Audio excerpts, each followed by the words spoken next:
আর সে 3 দিন পর তার নিজের জঙ্গলে এসে পৌঁছায়। তারপর টিনা শিয়ালকে খুঁজতে থাকে এবং খুঁজতে খুঁজতে শিয়ালকে দেখতে পায় এবং বলে, শিয়াল মামা, শিয়াল মামা, এই দেখো তোমার জন্য কি এনেছি। আরে বাহ, মেঘনা চাইতেই যেন জল পড়তেছে, তাও ভাই একটা নয় দুটো। এখনই এই দুটো ছানাকে অনেক মজা করে খাবো।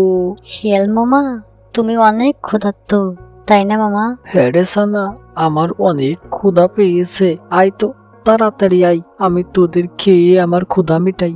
শিয়াল মামা, আমার না ছোট্ট একটা আবদার ছিল, তুমি কি রাখবে গো? আবার কিসের আবদার? বল তাড়াতাড়ি করে বল, কি তোর আবদার? শিয়াল মামা, আমার না অনেক শখ যে তুমি কিভাবে পশু পাখিদের ছানাদের খেয়ে ফেলো তা দেখার। মামা, এই ছানাকে তুমি খাবা, আমি দেখতাম যে তুমি কিভাবে খাও। ও এই ব্যাপার, তাহলে দেখ আমি কিভাবে পশু পাখিদের ছানাদের ধরে ধরে খেয়ে থাকি।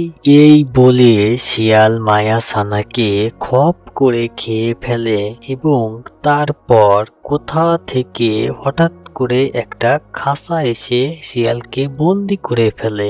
তারপর টিনা দুষ্টু শিয়ালের খাঁচার চারপাশে আগুন ধরিয়ে দেয় এবং তার কিছুক্ষণ পরে শিয়ালটি পুড়ে মারা যায়।